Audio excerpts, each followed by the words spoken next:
पिछली क्लास में अपन ने इलेक्ट्रिक डाइपोल और उसका मोमेंट सीखा। अब इस क्लास में इलेक्ट्रिक डाइपोल की वजह से क्या होगी इलेक्ट्रिक फील्ड इंटेंसिटी वो अपन को सीखनी है। तो इसमें पहला वाला पार्ट है जिसमें एट एक्सियल पोजीशन, मतलब एक डाइपोल है, उस डाइपोल के एक्सिस पे हमें कितनी इलेक्ट्रिक फील्ड प्रोड्यूस होगी ये फाइंड करना है। इसमें ये हमारे पास एक इतना डाइपोल है, ये इस डाइपोल के लिए इसके एक्सिस पे यहां पे एक पॉइंट पी लिया जा रहा है। इस पी पॉइंट पे अपन को इलेक्ट्रिक फील्ड इंटेंसिटी कैलकुलेट करनी है। ये जो डाइपोल है इसमें एक प्लस का क्यू और एक माइनस का क्यू चार्ज है। इसका डाइपोल मोमेंट पी है जो नेगेटिव चार्ज से पॉजिटिव चार्ज की तरफ को होता है। डाइपोल के सेंटर से पी पॉइंट तक की जो डिस्टेंस है वो आर है और दोनों चार्जेस के बीच की डिस्टेंस 2l है। मतलब सेंटर से एक चार्ज की l और सेंटर से दूसरे चार्ज की डिस्टेंस भी l है। इसमें हमें पी पॉइंट पे जो कि एक्सिस पे है, इसके एक्सिस पे बनेगा ये पॉइंट। अगर ये पॉइंट इस वाली लाइन पे लिया जाएगा इधर तो हम इसको इक्वेटर बोलेंगे और इधर लिया जाएगा तो हम इसको एक्सिस बोलेंगे। इस वाले पार्ट में अपन एक्सिस के अलोंग कैलकुलेट करने जा रहे हैं। अगले वाले पार्ट में अपन ऐसे इक्वेटर जो परपेंडिकुलर लाइन आएगी उसके अक्रॉस कैलकुलेट करेंगे। उसके लिए ये डायग्राम बनाया है। इसमें दो पॉइंट्स लिए हैं एक्सिस पे, एक ये पी पॉइंट है और एक इधर क्यू पॉइंट है। दोनों के लिए जो अपन फॉर्मूला बनाएंगे वो वैलिड होगा। पी के रिस्पेक्ट में हम इसको समझेंगे। इस पी पे पॉजिटिव चार्ज जो क्यू है ये पॉइंट चार्ज है, इसकी वजह से पी पॉइंट पे जो इलेक्ट्रिक फील्ड आएगी वो आउटवर्ड डायरेक्शन में आएगी, इस चार्ज से दूर की तरफ को। इसको इवन ले लिया और जो नेगेटिव चार्ज है इसकी वजह से टूवर्ड्स चार्ज हो जाएगी, इनवर्ड हो जाएगी, इसको अपन ने E2 ले लिया। तो एक चार्ज की वजह से इलेक्ट्रिक फील्ड E1 है और दूसरे चार्ज की वजह से इलेक्ट्रिक फील्ड E2 है। तो जो रिजल्टेंट इलेक्ट्रिक फील्ड यहां पे आएगी उसे हम E1 माइनस E2 या E1 डिफरेंस E2 कह सकते हैं। यही अपन को यहां पे कैलकुलेट करना है, E equal to E1 difference E2। और एक हम फॉर्मूला बनाएंगे, तो मैं स्टार्ट कर रहा हूं इसे।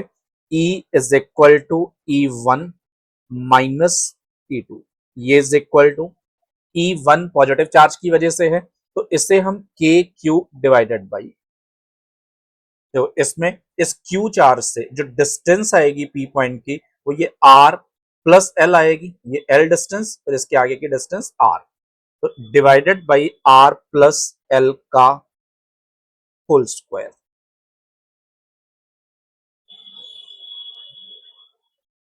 माइनस का साइन अब दूसरे वाले चार्ज की वजह से के क्यू डिवाइडेड बाई, इसके लिए माइनस क्यू चार्ज से जो डिस्टेंस होगी ये आर माइनस एल बोली जा सकती है, तो ये आर माइनस एल का whole square is equal to, यहां से अपन के क्यू कॉमन ले लेते हैं और जो एलसीएम आएगा इन दोनों का वो R square minus L square का होल स्क्वायर होगा।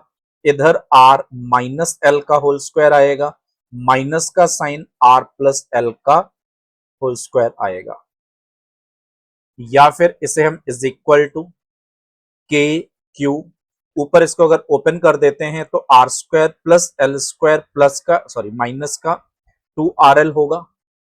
देन माइनस का साइन है, ये R square plus L square, क्योंकि बाहर माइनस था तो ये माइनस का एल स्क्वायर एंड माइनस का 2RL।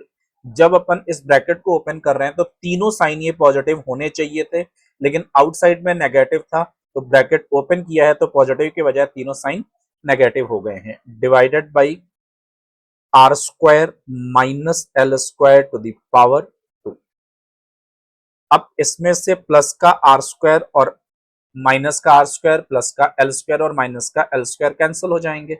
ये is equal to K Q into minus का 4RL divided by R square minus L square का होल स्क्वायर। अब देखो माइनस साइन यहाँ पे केवल इसलिए आया है क्योंकि मैंने E1 माइनस E2 लिखा है। E1 जो इलेक्ट्रिक फील्ड है वो प्लस क्यू चार्ज की वजह से है जो दूर है, तो E1 का मैग्नीट्यूड कम आएगा और E2 का मैग्नीट्यूड ज्यादा आएगा। अगर मैं यहाँ पे E2 माइनस E1 करता तो ये पॉजिटिव आ जाती, नेगेटिव इसलिए आई है क्योंकि मैंने smaller electric field minus larger electric field कर रखी है। तो हमें डायरेक्शन वैसे ही पता है जो इलेक्ट्रिक फील्ड की डायरेक्शन होगी, क्योंकि E2 ग्रेटर है तो इलेक्ट्रिक फील्ड की जो डायरेक्शन आएगी वो कुछ ऐसी आ जाएगी, from negative to positive charge, मतलब लेफ्टवर्ड यहाँ पे शो हो रही है ये।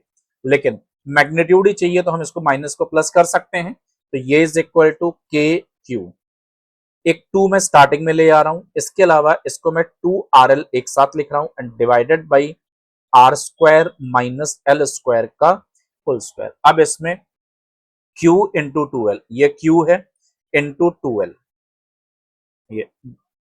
ये डिस्टेंस 2L है और किसी भी एक चार्ज का मैग्नीट्यूड इनटू दोनों चार्जेस के बीच की जो डिस्टेंस होती है उसको हम P बोलते हैं। तो यहां पे हम Q इंटू 2, जो इतना पार्ट आएगा, ये मतलब इस पार्ट को हम इतने को यहां पे P बोल सकते हैं। तो ये इक्वल टू हो जाएगा K into 2PR divided by R square minus L square का होल स्क्वायर। तो हमारे पास इलेक्ट्रिक फील्ड एट एक्सिस का जो फॉर्मूला बन रहा है वो है K, जो कि अलग ही कर दे रहे हैं, 2PR अपॉन में R square minus L square to the power 2।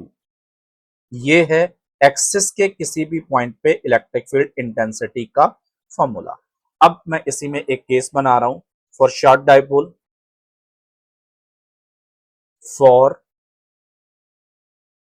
Short dipole, या फिर डाइपोल शॉर्ट नहीं है लेकिन आर मच ग्रेटर है एल से। देखो, अगर ये डाइपोल शॉर्ट होगा, डाइपोल के शॉर्ट होने का मतलब कि ये दोनों चार्जेस के जो बीच की डिस्टेंस है ये मिलीमीटर या उससे भी कम है, एंगस्ट्रॉम वगैरह में, मतलब -3 से कम की रिस्पेक्ट में है।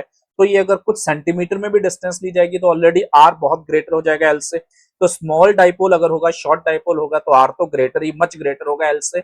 और अगर ऐसा नहीं है, ये डाइपोल के बीच की जो डिस्टेंस है दोनों चार्जेस के, ये नेग्लिजिबल नहीं है, तो फिर हम बहुत ज्यादा डिस्टेंस पे पॉइंट ले रहे हैं। तो उस कंडीशन में हम एल स्क्वायर को नेग्लेक्ट कर सकते हैं, L square almost equal to 0। यहां पे इस एल स्क्वायर को आर स्क्वायर के साथ 0 कर देते तो ये वाला पार्ट तो 0 हो गया एल स्क्वायर। अब क्या बचेगा, E along axis is equal to K 2PR divided by R to the power 4। एक R कैंसिल हो जाएगा तो ये K into 2P divided by R cube. मतलब शॉर्ट डाइपोल के लिए E एट एक्सिस जो आ रहा है इसको हम कह सकते हैं K into 2P divided by R cube. ये है शॉर्ट डाइपोल के लिए फॉर्मूला, और हमेशा जो यूज किया जा सकता है फॉर्मूला वो इसके ऊपर है, ये ऑलवेज एप्लीकेबल है, ये केवल शॉर्ट डाइपोल के लिए ही लगेगा, और ये एक्सिस के लिए इलेक्ट्रिक फील्ड हमें बताएगा। अब बेसिकली ये 12th के बोर्ड में ये डेरिवेशन पूछा जाता है, तो उस डेरिवेशन के बेसिस पे ये सारा कुछ तैयार किया जा सकता है, आप तैयार कर सकते हो। लेकिन अगर हमें किसी कॉम्पिटेटिव एग्जाम में ये क्वेश्चन पूछा जाता है तो हमें इस फॉर्मूले को लगाने की जरूरत नहीं है। इस अगर पॉइंट पे हमसे पूछा गया है पी पे इलेक्ट्रिक फील्ड कैलकुलेट करो, तो हम क्यों इस फॉर्मूले को यूज करेंगे। हम तो दो चार्जेस हैं, दोनों चार्ज के लिए अपन को K Q by R square formula पता ही है, और दोनों से डायरेक्शन फाइंड करके अपन कैलकुलेट कर सकते हैं। कुछ ऐसा ही काम अपन ने पहले कुछ क्वेश्चंस में भी किया था। ये रहे वो क्वेश्चंस, ये अपन पिछली क्लास में ये वाले क्वेश्चन पढ़ चुके हैं, जिसमें ये दो चार्जेस थे, एक बार बीच में पॉइंट लिया था, फिर ये दो चार्जेस थे, एक बार आउटसाइड में पॉइंट लिया था, दो से ज्यादा चार्जेस है आउटसाइड में पॉइंट लिया था। तो अगर मोर देन 1 पॉइंट चार्ज होंगे तो जितने भी चार्जेस हैं आप हर चार्ज के लिए individually E is equal to K Q by R square लगा करके डायरेक्शन को यूज करके आप डायरेक्टली भी सॉल्व कर सकते हो। जरूरी नहीं है कि डाइपोल के क्वेश्चन को सॉल्व करने के लिए अपन इसी फॉर्मूले को यूज करें। हाँ, अगर शॉर्ट डाइपोल है तो ये फॉर्मूला इजी रहता है, उसके लिए अपन इस फॉर्मूले को रट सकते हैं। अब इसका जो ग्राफ आएगा,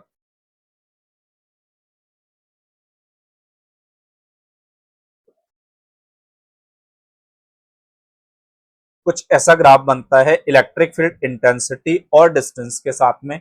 इसमें दो डॉटेड लाइन बना रखी हैं, इस डॉटेड लाइन पे पॉजिटिव चार्ज है, इस वाले डॉटेड लाइन पे नेगेटिव चार्ज है। मतलब ये जो डाइपोल अपन ने लिया था इस डाइपोल के लिए, एक यहाँ डॉटेड लाइन है, एक यहाँ पे डॉटेड लाइन है। अब इनके बीच में इलेक्ट्रिक फील्ड कैसे वेरी करेगी, ये जो अपन ने फॉर्मूला पढ़ा या ये वाला फॉर्मूला है तो आउटसाइड के लिए, मतलब इस लाइन से इधर लगेगा और इस वाली लाइन से इधर लगेगा।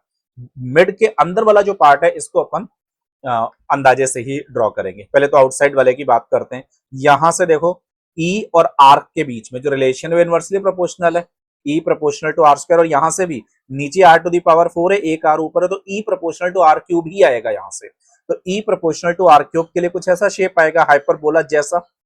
यहां पे चार्ज की अपनी पोजीशन पे कोई भी अगर पॉइंट चार्ज है उसी पॉइंट पे अगर अपन आ जाते हैं, कोई भी हमारे पास एक चार्ज है यहाँ पे, अब अगर मुझे इस वाले पॉइंट पे यहाँ पे कैलकुलेट करना है तो ये इतनी डिस्टेंस ली जाएगी, पर अगर इस पॉइंट को मैं उठा के इसी के ऊपर ले आता हूं तो डिस्टेंस हो जाती है 0। और फॉर्मूला हमने पढ़ा E के लिए, E is equal to K Q by R square.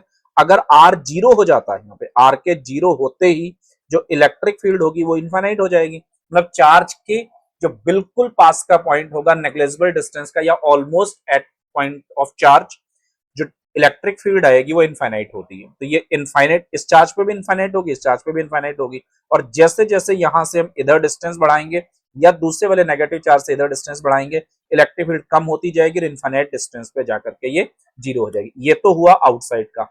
अब आते हैं सेंटर वाले पॉइंट पे। अगर ये सेंटर पॉइंट है, यहाँ पे अपन इलेक्ट्रिक फील्ड देखते हैं तो पॉजिटिव की वजह से राइटवर्ड आएगी डायरेक्शन और नेगेटिव की वजह से लेफ्टवर्ड आएगी, तो दोनों ऐड हो जाएंगी। दोनों ऐड होंगी तो कुछ एक इलेक्ट्रिक फील्ड बनेगी। तो यहाँ पे कुछ इलेक्ट्रिक फील्ड आएगी सेंटर पे। जैसे जैसे यहां से अपन चार्ज की तरफ को जाएंगे, हमें पता है चार्ज की अपनी पोजीशन पे पहुंचने पे इलेक्ट्रिक फील्ड इनफाइनाइट हो जाएगी। तो यहाँ जो भी इलेक्ट्रिक फील्ड होगी वो बढ़ती जाएगी डिस्टेंस के साथ और यहाँ पहुंच के इनफाइनाइट। ऐसा ही दूसरी साइड में, इस जगह एक डेफिनेट अमाउंट में इलेक्ट्रिक फील्ड थी, जैसे जैसे पॉजिटिव चार्ज की तरफ को बढ़ते जाएंगे इलेक्ट्रिक फील्ड बढ़ती जाएगी, क्योंकि यहां पहुंच करके क्यू पे जाकर के उस इलेक्ट्रिक फील्ड ने इनफाइनाइट हो जाना है। तो ये कोई एक इलेक्ट्रिक फील्ड थी सेंटर पॉइंट पे, चाहे हम यहां से नेगेटिव चार्ज की तरफ को जाएं तब भी इलेक्ट्रिक फील्ड बढ़ते बढ़ते चार्ज तक जाते जाते इनफाइनाइट पे पहुंच जाएगी ये। और ऐसे ही अगर पॉजिटिव चार्ज की साइड जाएंगे तब भी इलेक्ट्रिक फील्ड बढ़ेगी और बढ़ते बढ़ते फाइनली ये इनफाइनाइट को रीच कर जाएगी। ये था कंप्लीट एक्सिस के अलोंग इलेक्ट्रिक फील्ड। अब अपन आते हैं सेकंड वाले पार्ट पे, जिसमें हमें कैलकुलेट करना है एट इक्वेटोरियल पोजीशन। इसमें फिर से ये डाइपोल है, डाइपोल का जो फर्स्ट वाला चार्ज है ये प्लस का क्यू और जो सेकंड वाला चार्ज है ये माइनस का क्यू है। इन दोनों चार्जेस के बीच की डिस्टेंस 2l है। और अब इसके इक्वेटर पे, मतलब इसके एक्सिस से जो ये परपेंडिकुलर लाइन आएगी, इस पे हमने इधर एक पॉइंट लिया है, ये P पॉइंट है, जिसकी डिस्टेंस सेंटर से R है। इस P पॉइंट पे हमें इलेक्ट्रिक फील्ड इंटेंसिटी कैलकुलेट करनी है। अब इसमें इधर ये डायग्राम बनाया है, इसके लिए इन दोनों एंगल्स को थीटा सपोज कर लिया है। ये जो P पॉइंट है, इस वाले पॉइंट पे इलेक्ट्रिक फील्ड पॉजिटिव चार्ज की वजह से आउटवर्ड बाहर की तरफ को आएगी और इस नेगेटिव चार्ज के लिए चार्ज की तरफ को इनवर्ड आएगी। तो ये E1 इलेक्ट्रिक फील्ड है, ये E2 इलेक्ट्रिक फील्ड है। सबसे पहली चीज, E1 और E2 दोनों आपस में इक्वल होंगी, क्योंकि दोनों चार्ज इक्वल हैं और दोनों चार्जेस से P पॉइंट के जो डिस्टेंस है वो भी आपस में इक्वल है। तो दोनों की डायरेक्शन जरूर E1 और E2 की अलग अलग हैं, लेकिन इनका जो मैग्नीट्यूड होगा वो आपस में इक्वल होगा। अब अगर इन एंगल्स को अपन ने थीटा सपोज कर रखा है तो ये दोनों एंगल भी थीटा आएंगे। अगर ये एंगल थीटा है तो ये वाला एंगल 90 माइनस थीटा बन जाएगा, क्योंकि ये 90 है, ये थीटा, ये 90, तो ये इतना एंगल 90 माइनस थीटा। अब ये हॉरिजॉन्टल लाइन है, ये वर्टिकल लाइन है, इतना एंगल 90 माइनस थीटा, तो ये वाला थीटा बचेगा। सिमिलरली ये भी अपन थीटा फाइंड कर सकते हैं। अब इन दोनों के जो कंपोनेंट होंगे, इस E1 का इस वाली डायरेक्शन में जो कंपोनेंट आएगा, जिधर रिजल्टेंट आएगा बेसिकली, उसको अपन E1 cos थीटा बोल सकते हैं। और जो E2 है, इसका भी देखो cos थीटा कंपोनेंट आएगा। तो जो रिजल्टेंट इलेक्ट्रिक फील्ड E होगी, उसे हम कह सकते हैं वो E1 cos theta plus E2 cos theta के इक्वल होगी। या फिर क्योंकि E1 और E2 दोनों इक्वल हैं, तो हम इसे 2E1 cos थीटा भी लिख सकते हैं। अब ये इज इक्वल टू 2 E1 का मतलब है किसी भी एक चार्ज की वजह से P पॉइंट पे इलेक्ट्रिक फील्ड, तो वो K Q divided by R square plus L square होगी। फॉर्मूला मैंने यूज किया K Q divided by small r square, जिसमें ये वाली डिस्टेंस R है, ये वाली डिस्टेंस L है। तो बाई पाइथागोरस ये जो डिस्टेंस आएगी चार्ज से ऑब्जर्विंग पॉइंट तक की डिस्टेंस, ये under root of R square plus L square होगी, और यहाँ पे इसका स्क्वायर करना है तो रूट हट जाएगा, इनटू cos थीटा। अब cos थीटा इस ट्रायंगल से अपन फाइंड करेंगे। cos theta base upon hypotenuse होता है, इस थीटा के लिए ये बेस और ये हाइपोटेन्यूज आएगा, तो base upon under root of R square plus L square. या फिर इसमें हम फिर से 2 इंटू Q इंटू L, ये जो इतना पार्ट है Q इंटू 2L, इसे हम डाइपोल मोमेंट P बोल सकते हैं। तो E एट इक्वेटर जो फॉर्मूला बन रहा है वो K into P divided by R square plus L square to the power 3/2। ये R square plus L square की यहाँ पावर 1 है, यहाँ पावर 1/2, तो पावर 1 और 1/2 ऐड होकर के 3/2 हो जाएगी। तो इससे अपन ने इक्वेटर पे जो इलेक्ट्रिक फील्ड है उसका formula K P divided by R square plus L square to the power 3/2 find किया।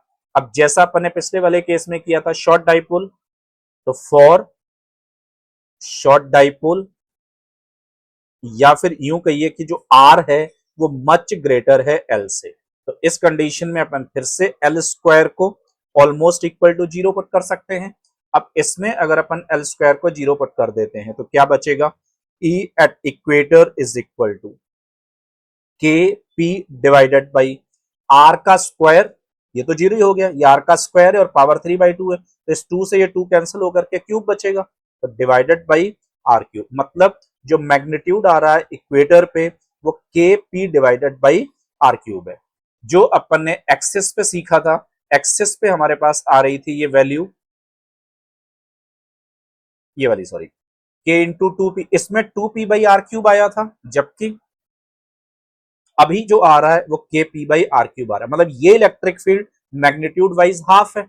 दूसरी चीज, इसकी जो डायरेक्शन आ रही है इलेक्ट्रिक फील्ड की ई, ये डायपोल मोमेंट से, डायपोल मोमेंट की डायरेक्शन हमेशा नेगेटिव चार्ज से पॉजिटिव चार्ज की तरफ होती है, तो जिस भी डायरेक्शन में इलेक्ट्रिक डायपोल मोमेंट है उससे अपोजिट डायरेक्शन में आ रही है इलेक्ट्रिक फील्ड इक्वेटर पे। जबकि एक्सिस पे हम क्या हमने देखा था, जो डायरेक्शन ये डायपोल मोमेंट की थी उसी डायरेक्शन में इलेक्ट्रिक फील्ड भी आई थी।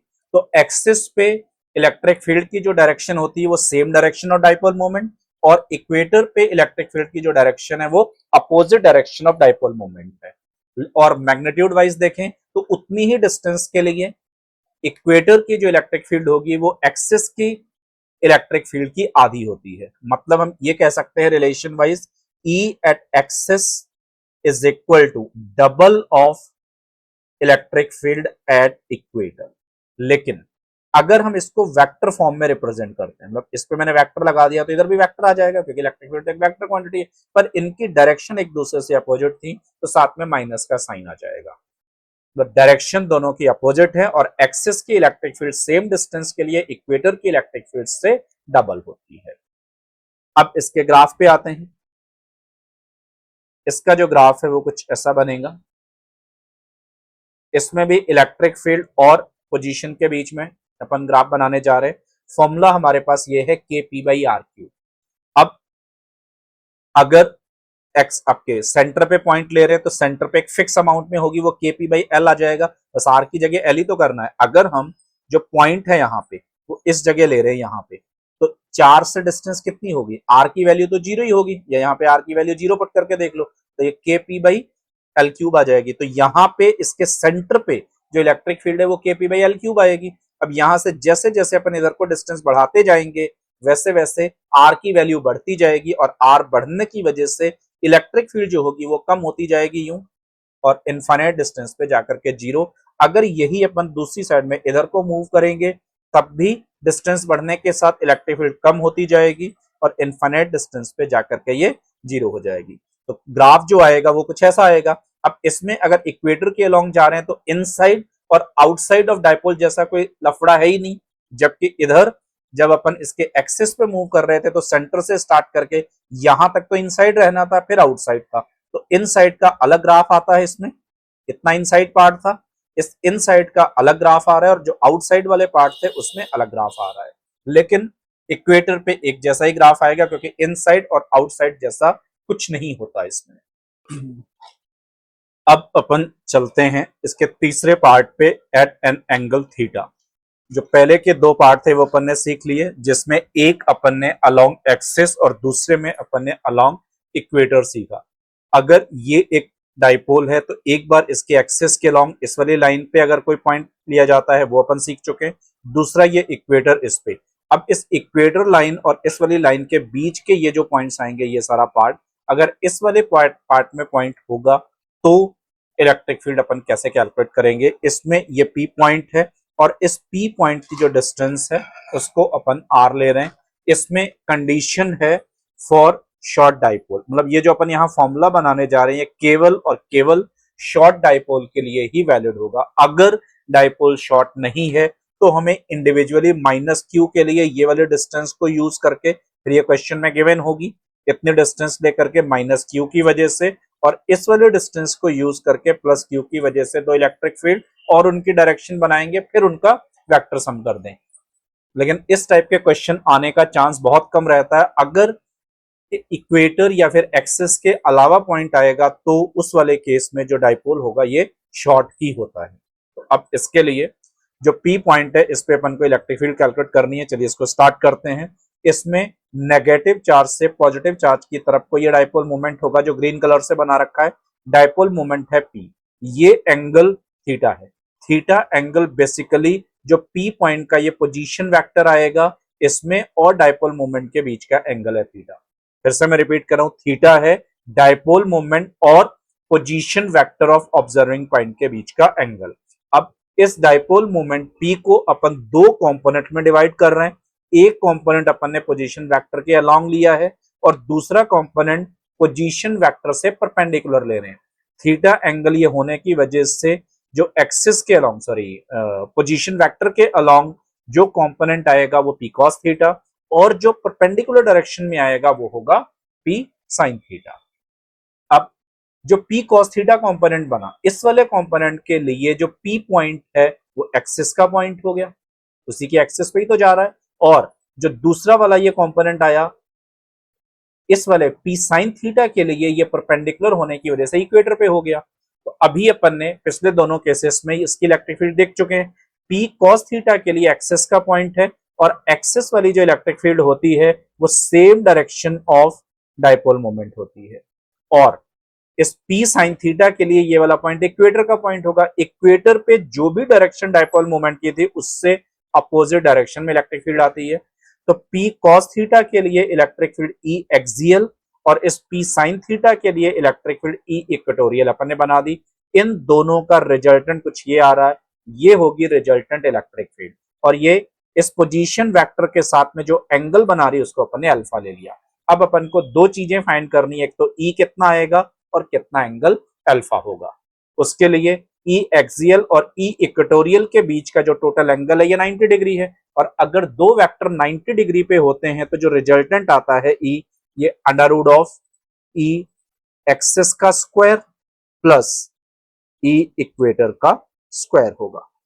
अब इसमें E at axis is equal to K into 2p divided by R cube formula पढ़ा था अपन ने, और ई एट इक्वेटर जो था ये is equal to K into P divided by R cube, ये तो फॉर्मूले थे। अब इसमें एक्सिस के लिए पी नहीं है, एक्सिस के लिए पी की जगह कितना है, पी कॉस थीटा है, तो हम पी की जगह पी कॉस थीटा पुट कर देंगे। और ऐसे ही इक्वेटर के लिए जो कंपोनेंट आया है पी का वो पी साइन थीटा है, तो इस वाले पी की जगह हम पी साइन थीटा पुट कर देंगे। मतलब जो इस डायग्राम में ई एक्सिस शो हो रहा है ये K into 2p cos theta by R cube है, और जो इक्वेटोरियल है वो K P sine theta divided by R cube के इक्वल है। अब ये दोनों वैल्यूज इधर पुट करनी है और सॉल्व करना है। अच्छा, इन दोनों में से जो कॉमन है वो बाहर निकाल लेते हैं अंडर रूट से, उसको अपन सॉल्व भी क्यों करेंगे। कॉमन में एक तो के आएगा, पी आ रहा है divided by R cube, K P divided by R cube अपन बाहर साइड में रख लेते हैं। अब अंडर रूट के अंदर फर्स्ट वाले पार्ट में से अगर K P divided by R cube common ले लिया तो 2 कॉस थीटा बचेगा, उसका स्क्वायर करना है तो 4 cos square theta, plus second वाले में केवल साइन थीटा बचेगा तो ये साइन स्क्वायर थीटा हो जाएगा। ये is equal to K P divided by R cube, इसमें हम equal to under root of 3 cos square theta, 4 को मैंने 3 कर दिया तो 1 कॉस स्क्वायर थीटा बचेगा प्लस साइन स्क्वायर थीटा। अब इसमें ये cos square theta plus sine square theta 1 हो जाएगा, जिससे फॉर्मूला आ रहा है K P divided by R cube under root के अंदर 1 प्लस 3 कॉस स्क्वायर थीटा। ये है electric field eight angle theta. बस इसके साथ जो कंडीशन है वो है शॉर्ट डाइपोल की, मतलब ये फॉर्मूला केवल तभी एप्लीकेबल होगा जब शॉर्ट डाइपोल होगा। और शॉर्ट डाइपोल का मतलब अपन पहले ही सीख चुके हैं। शॉर्ट डाइपोल का मतलब यहाँ पे आर जो है इसकी value much greater than L से है। अब इसमें के हमें पता ही इलेक्ट्रोस्टैटिक कांस्टेंट है, पी इस डाइपोल का डाइपोल मोमेंट है, आर इसके सेंटर से एक्स जो आपका डाइपोल है उसके सेंटर से ऑब्जर्विंग पॉइंट तक के डिस्टेंस है 1+3। यहां पे जो थीटा एंगल है वो पी का जो ऑब्जर्विंग पॉइंट का जो पोजीशन वेक्टर था और डाइपोल मोमेंट के बीच का एंगल है। तो ये कितनी इलेक्ट्रिक फील्ड होगी यहाँ पे वो अपन ने कैलकुलेट कर ली। अब बचा है अल्फा। अब आते हैं अल्फा पे। उसके लिए अपन tan अल्फा यूज करते हैं इस ट्रायंगल में। हमें एक ट्रायंगल दिख रहा है ये, इस वाले ट्रायंगल में tan theta is equal to perpendicular जो कि ई इक्वेटोरियल है अपॉन बेस। तो परपेंडिकुलर में ई इक्वेटोरियल आ रहा है डिवाइडेड बाई बेस में ई एक्सिस आ रहा है। इनकी वैल्यू पुट कर दें तो इक्वेटर पे K P sine theta divided by R cube आया है divided by K 2p cos theta divided by R cube. अब इसमें से के आर क्यूब कैंसिल हो जाएगा, p कैंसिल हो जाएगा, तो ये is equal to sine theta divided by 2 cos theta and sine theta by cos theta को हम tan थीटा बोल सकते हैं। तो ये tan थीटा डिवाइडेड बाई 2 के इक्वल होगा। मतलब एक दूसरी रिलेशन अल्फा और थीटा के बीच में जो आ रही है ये tan alpha is equal to tan theta divided by 2 है। तो दोनों अपन ने रिलेशन बना ली। एक इलेक्ट्रिक फील्ड का मैग्नीट्यूड कितना होगा इस पी पॉइंट पे और दूसरा इस पोजीशन वेक्टर के साथ ये इलेक्ट्रिक फील्ड कितना एंगल बना रही होगी जिससे हम इलेक्ट्रिक फील्ड की डायरेक्शन के बारे में जान पाएंगे। अब एक साथ में और डायग्राम बना रखा है। अगर ये जो पॉइंट है इस पॉइंट को इस साइड में लिया गया होता, यहां हमने जो पॉइंट लिया है वो पॉजिटिव के ज्यादा क्लोज है। ये इक्वेटर की लाइन है, ये मिड से डिवाइड कर रही है दोनों को। इधर वाला जो एरिया होगा इस लाइन से इधर वाला ये सारा ये पॉजिटिव चार्ज का एरिया होगा और ये वाला नेगेटिव चार्ज का एरिया होगा। तो अगर पॉइंट पॉजिटिव चार्ज के पास है तो ये दूर की तरफ को इलेक्ट्रिक फील्ड बाहर को आएगी और अगर यही पॉइंट इधर होता तो पास की तरफ को आती। जैसे इसमें पॉइंट अगर यहां लिया जाए, ये ऑब्जर्विंग पॉइंट दूसरा है कोई, इसको फिर से मैं पी लिख रहा हूं। इस पी पॉइंट पे क्योंकि अब ये नेगेटिव चार्ज के एरिया में आ रहा है तो डाइपोल की तरफ को आएगी इलेक्ट्रिक फील्ड और यही अगर इधर लिया गया तो बाहर दूर की तरफ को आती। मतलब अगर हम पॉइंट यहां ले रहे हैं तो ये बाहर की तरफ को जाएगी इलेक्ट्रिक फील्ड पॉजिटिव चार्ज वाली साइड में और अंदर की तरफ को जाएगी अगर हम नेगेटिव चार्ज के साइड में जाएंगे। और अगर इस इक्वेटर लाइन पे आ गए, यहां पे पॉइंट पी ले रहे तो ये इस वाली पोजीशन पे डाइपोल मोमेंट से एग्जैक्टली अपोजिट डायरेक्शन में होती है। अब इसकी डायरेक्शन अपन फाइंड कैसे करेंगे, उसके लिए ये एक डायग्राम है अपने पास, इसको मैं यही ले आता हूं।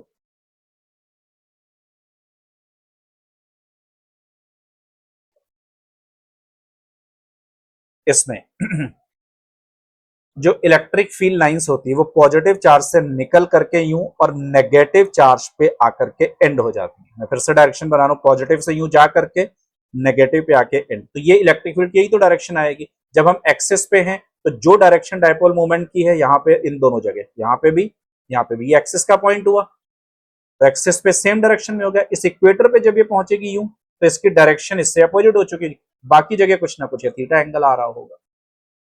यहाँ पे देखो ये डायरेक्शन इसके साथ थीटा एंगल, यहाँ पे भी इस वाले पॉइंट पे भी ये थीटा एंगल आ रहा है। ये पोजीशन वेक्टर है, यहाँ ये पोजीशन वेक्टर है, पोजीशन वेक्टर के साथ थीटा, पोजीशन वेक्टर के साथ में ये थीटा एंगल। तो ये ऐसे हर जगह किसी भी जगह टेंजेंट ड्रॉ करें तो जो टेंजेंट ड्रॉ होगी उसी डायरेक्शन में इलेक्ट्रिक फील्ड आएगी। तो ये एक आइडिया हमें बता देगा कहीं पे भी इलेक्ट्रिक फील्ड की ऑलमोस्ट डायरेक्शन किधर को आएगी। एक इलेक्ट्रिक डाइपोल की वजह से उसके एक्सिस पे इक्वेटर पे और एट एंगल थीटा कितनी इलेक्ट्रिक फील्ड इंटेंसिटी होती है इसका फॉर्मूला अपन ने पढ़ लिया। अब उसी पे बेस्ड क्वेश्चन है, an electric dipole having charges plus minus 2 microcoulomb are placed at distance 4 centimetre. Find, पहला पार्ट है electric field intensity at distance 4 centimetre from dipole along its axis और दूसरा है electric field intensity at 0.4 metre from dipole along equatorial position and at angle 60 degree with dipole moment। अब इसमें अपन को तीन चीजें कैलकुलेट करनी है, एक्सिस पे, इक्वेटर पे और थीटा एंगल पे इलेक्ट्रिक फील्ड। जो ये ग्रीन कलर से बना रखा ये डाइपोल है, एक चार्ज इसका प्लस का 2 माइक्रोकूलम और दूसरा माइनस का 2 माइक्रोकूलम है। दोनों चार्जेस के बीच का जो गैप है, जो डिस्टेंस है, ये 4 सेंटीमीटर दे रखा है। पहले वाले पार्ट में इसके सेंटर से एक्सिस के अलोंग 4 सेंटीमीटर डिस्टेंस पे ए पॉइंट है, दूसरी बार 4 मीटर जो कि एक लॉन्ग डिस्टेंस होगी, इक्वेटर पे ये बी पॉइंट है, और तीसरा डाइपोल मोमेंट से 60 डिग्री पे ये भी 4 मीटर डिस्टेंस पे पॉइंट। तो ये दोनों पॉइंट ज्यादा डिस्टेंस के पॉइंट है, लॉन्ग डिस्टेंस के पॉइंट है, और ये वाला बहुत क्लोज है, मतलब इसके लिए शॉर्ट डाइपोल होगा, इनके लिए सॉरी इसके लिए शॉर्ट डाइपोल नहीं होगा और इन दोनों के लिए शॉर्ट डाइपोल होगा। तो इसके लिए अगर हम फॉर्मूला यूज करेंगे तो जो लेंदी वाला फॉर्मूला था वो यूज होगा, उसके बजाय ज्यादा बेटर है कि हम दो चार्जेस हैं, दोनों चार्जेस की इंडिविजुअल इलेक्ट्रिक फील्ड यहाँ पे कैलकुलेट कर दें।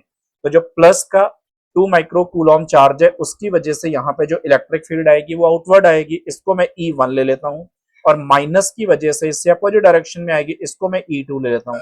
जो चार्ज पास में है उसकी इलेक्ट्रिक फील्ड ज्यादा होगी, मतलब E2 ज्यादा होगा, तो E एट पॉइंट ए जो आएगा इसको हम E2 माइनस E1 बोल सकते हैं। E का फॉर्मूला KQ/R² होता है, तो ये is equal to 9 into 10⁹ into 2 into 10⁻⁻6। KQ दोनों चार्जेस के लिए सेम रहेगा, केवल अपॉन में R² चेंज होगा। अब -2 माइक्रो कूलॉम की वजह से ये जो डिस्टेंस आएगी सेंटर से ए पॉइंट तक के डिस्टेंस टोटल है 4 सेंटीमीटर, और ये इतनी 2 सेंटीमीटर, तो 4 से जो आगे डिस्टेंस बचेगी वो 2 सेंटीमीटर होगी। 2 सेंटीमीटर का जो स्क्वायर आएगा वो 4 इंटू 10⁻⁻4 हो जाएगा। सब्ट्रैक्ट करना है, 9 इंटू 10⁻9 K हो जाएगा। Q की वैल्यू यहाँ पे भी 2 माइक्रो कूलॉम है, तो 2 इंटू 10⁻⁻6 डिवाइडेड बाई, अब E1 जो है ये इस प्लस के 2 माइक्रो कूलॉम की वजह से है, तो ये 4 सेंटीमीटर और इसके आगे की ये 2 सेंटीमीटर, टोटल जो डिस्टेंस आएगी वो 6 सेंटीमीटर होगी। उसका स्क्वायर कर देंगे तो 36 इंटू 10⁻⁻4 इक्वल टू, इसमें से हम जो कॉमन ले सकते हैं 9 into 10⁻9 into 2 into 10⁻6 divided by 4 into 10⁻4 minus का 4, इतना हम कॉमन ले सकते हैं। कॉमन लेने के बाद यहां से कुछ भी नहीं बचेगा फर्स्ट वाले पार्ट में से, इसमें केवल 1 आएगा, माइनस सेकंड वाले पार्ट में 1/36 में से 4 कॉमन ले लिया तो 1/9 आएगा। इसको सॉल्व करने पे अपन ये 9/2 इंटू 10⁻9 और 4 13 माइनस 6, ये प्लस का 7 बचेगा, इनटू में ये 8/9 आ जाएगा। 8 से 9 से 9 कैंसिल हो जाएगा, तो ये is equal to 4 into 10⁻7 newton per coulomb. इतना फर्स्ट वाले पार्ट का आंसर आ रहा है जो हमें एक्सेस के लिए कैलकुलेट करना था। अब सेकंड वाले पे आते हैं, ये तो फर्स्ट वाला पार्ट था। सेकंड वाले पार्ट में क्योंकि शॉर्ट डाइपोल है और इक्वेटर पे कैलकुलेट करना है, ये वाला पॉइंट बी पॉइंट है जिसमें इक्वेटर पे कैलकुलेट करना है। इसमें डिस्टेंस 4 मीटर होने की वजह से लॉन्ग डिस्टेंस है और ये केवल 4 सेंटीमीटर डिस्टेंस है, तो शॉर्ट डाइपोल हो जाएगा। इसके लिए सिंपल सा फॉर्मूला था E at equator is equal to KP divided by R cube, जिसमें K 9 इंटू 10⁻9, P की जगह हमें Q इंटू 2L पुट करना पड़ेगा। Q इंटू जो दोनों चार्जेस के बीच के डिस्टेंस है, Q दे रखा है 2 इंटू 10⁻6 इंटू दोनों चार्जेस के बीच के डिस्टेंस 4 सेंटीमीटर है, डिवाइडेड बाई R 4 दे रखा है तो 4 का क्यूब करना है, तो ये 64 आ जाएगा। अब इसको अगर अपन सॉल्व करें 4 से तो ये 16 आएगा, तो 9/16 2 से और इसको कैंसिल कर सकते हैं, ये इज इक्वल टू 9/8 बचेगा, इनटू में 9/8 के साथ इनटू 10⁻1, मतलब 90/8 करके कुछ इसका आंसर आ रहा है। तीसरे वाले पार्ट पे आता हूं, थर्ड वाले के लिए।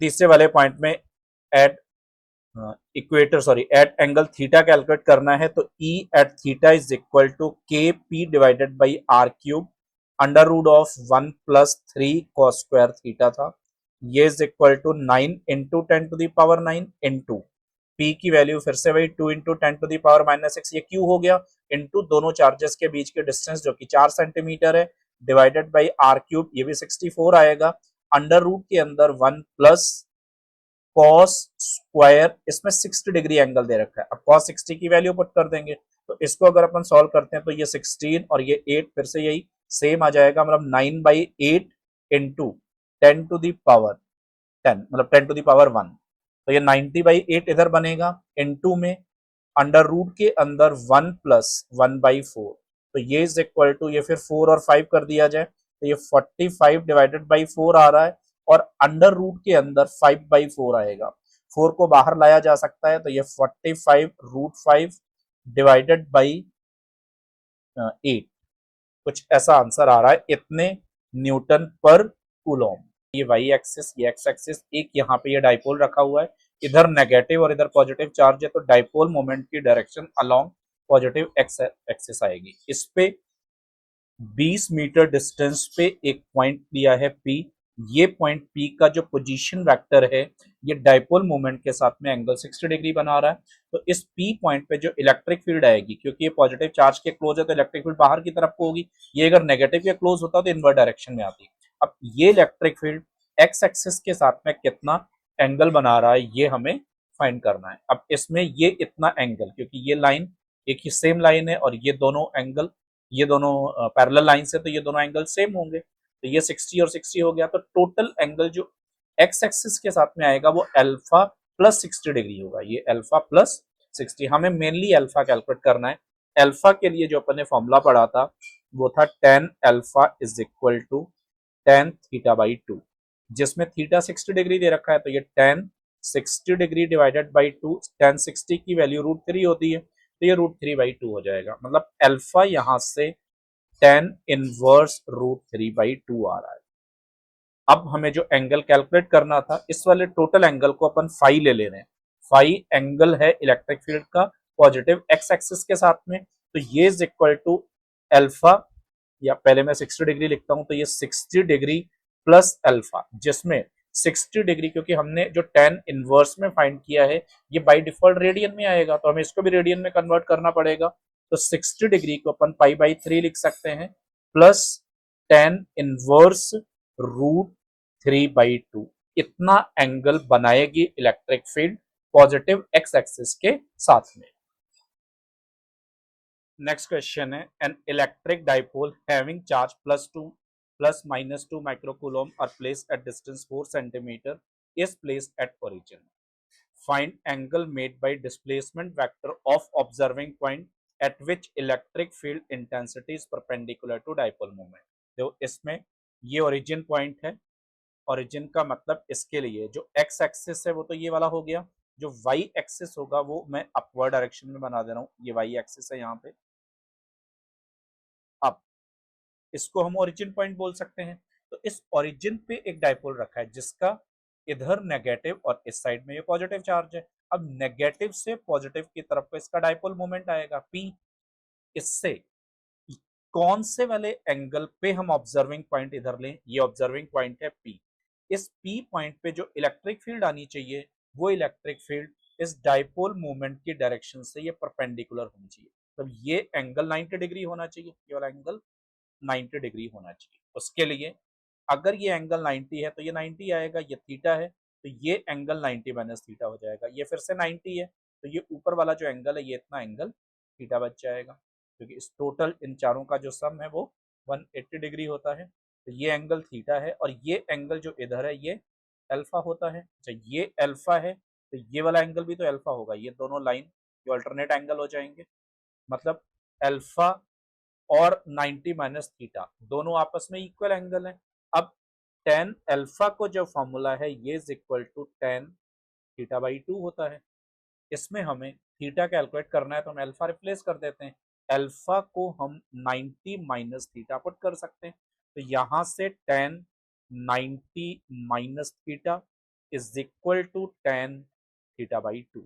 tan 90 माइनस थीटा मतलब cot theta, cot theta is equal to tan θ/2, या फिर 1/tan theta is equal to tan theta divided by 2, cross multiply कर दें तो यहां से tan square theta equal to 2 आएगा और tan theta is equal to √2 हो जाएगा।